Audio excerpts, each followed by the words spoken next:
Oops.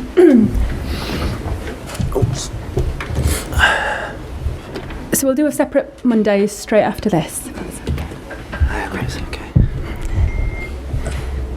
That was very much a game of two halves.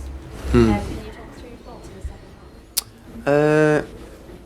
Well, it was probably just that 10-minute period after half time where we probably thought the game was because we thought we should have been 3 up at half time. We dominated the first half, and then that little period in the second half where they hit us with 2 sucker punches, and then we dominated the game after that for the rest of the game. And I think that's probably the way that it's probably falling for us at this moment in time, where two half crosses into the box, we've not cleared and we've not stayed with runners, and we're getting punished for every little mistake that we're making at this moment in time. And we've just got to accept it. It's one of those periods.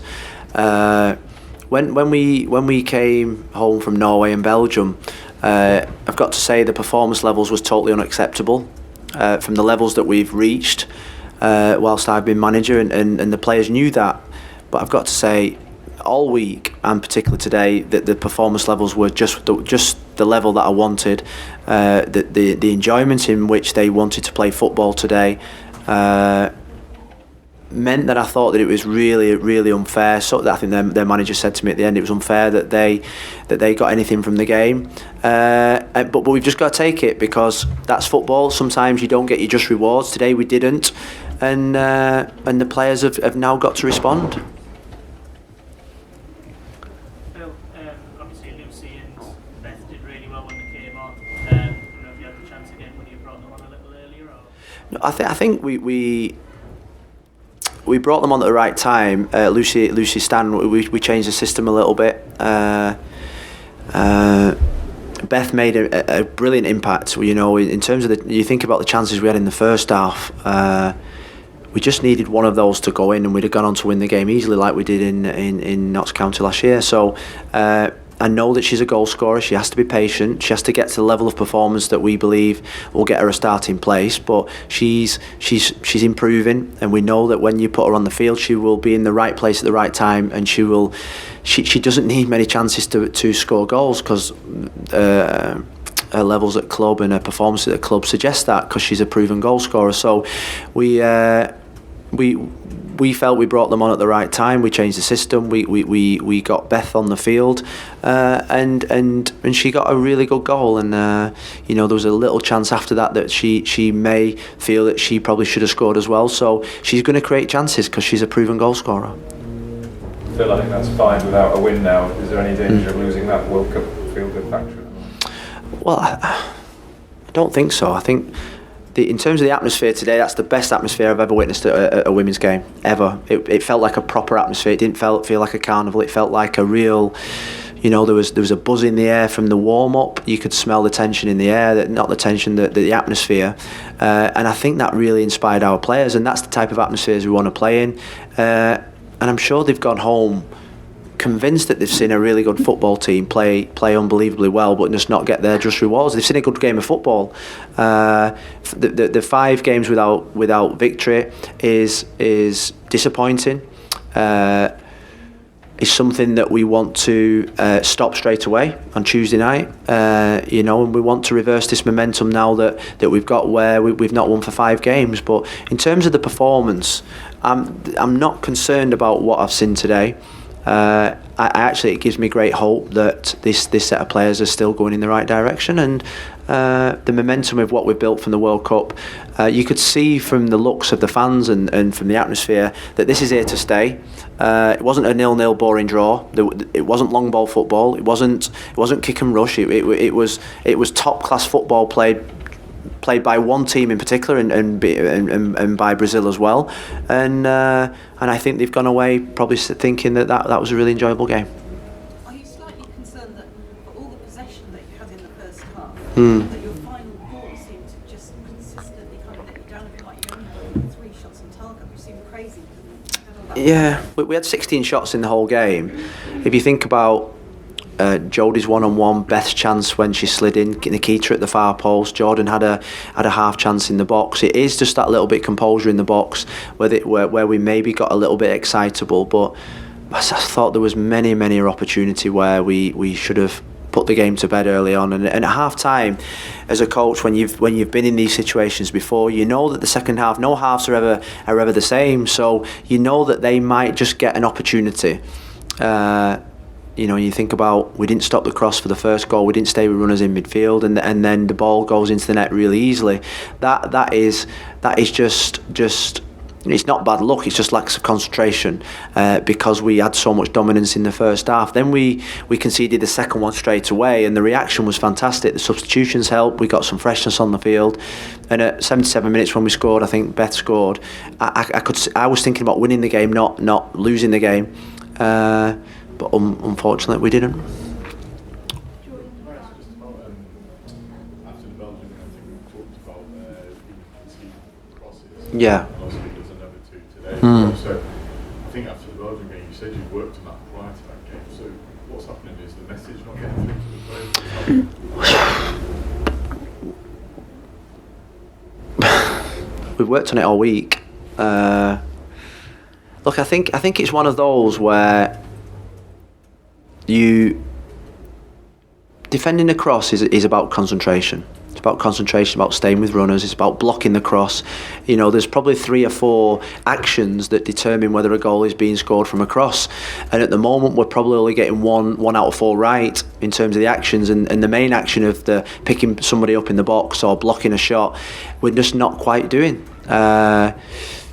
The players know about it. I know about it. We're in a phase now where maybe 12 months ago, or even 6 months ago, or even at the World Cup, we weren't probably getting punished for these types of instances.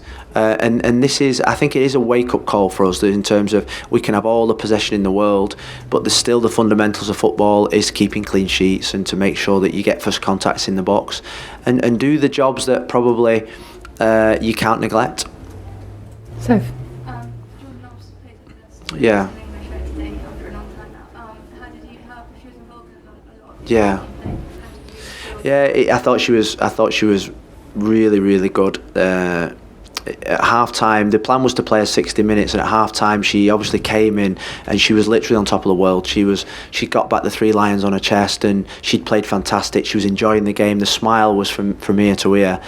And she said, but boss, can I play 65, 70, 75? I feel great. But you know when you have that 15-minute break at half time and then you go back out, that's when it hits you. That's when the intensity of the level of football that we're playing at hits you. And what we agreed is that we wanted to leave the field hungry for more rather than take her through that barrier of feeling fatigued. And you could just see after half time, just that little bit of spark and that bounce just probably wasn't quite there. So we 55 minutes, we said we had to get her off and we have to protect her. She probably won't start on Tuesday. The plan would maybe to play 30 minutes with her on Tuesday, because she's still in that return to play mode. But what you saw today, you saw a top midfield player that loved playing football for England. Molly? Obviously, the crowds are here now, and we're all here as media, and it's become a big thing since you've been in charge, and before that as well. With that kind of expectation, losing games now, it probably wouldn't have been the same level of criticism that it is today. Yeah. As it was 6 months, 12 months ago. But there is a recurring theme, whether it's the defending or whether it's those lapses of concentration. What do you do about that as manager? Because it doesn't necessarily seem to be a personnel thing, because you've tried different people there, and it seems to be something that keeps going and going. What do you mean? Those lapses of concentration. I mean, at times we've seen England be really, really good in spells, even before the World Cup. Yeah. And then there's times like today, it's just that 10-minute spell where it's almost like switching. Yeah, well, I think the way that we try and play football, we'll go through periods like this. We will go through periods like this, and it's about getting the details right in training and executing it on the pitch. But I'm not going to compromise on the type of football that I want to play. It's the type of football that is my values, my philosophy. It's the values that the players want. It's there was a passage sequence in the first half where we played it around the back Mary and up to the field. That's the type of football we're going to play. For the past 18 months, even from the first day I got into the World Cup, we've always played open. We've always played open. We've always been brave, and there's always been that nervousness, probably from you guys. That what if? We're going through that what if period now, where we're getting punished for this type of football and style of football that we play, and we have tweaked one or two things to make us a little bit less open, maybe on the transition, which we were today. Today wasn't about transition. Today was about defending, probably from stopping the crosses and getting first contacts in the box. And it's about learning, getting better at it. Because we have so much of the ball and we have so much control, you can get lulled into that sense of this is quite comfortable and we're just an in-possession team. But the real top players make sure that they do both, and that's the challenge that we've now got for the next 2 years, is that no goal outside of the Olympics Games is really going to punish us in terms of qualification. So we've got to make sure that keeping clean sheets now becomes part of our mantra, part of our DNA, and that's something that we've talked about as a team, being harder to beat.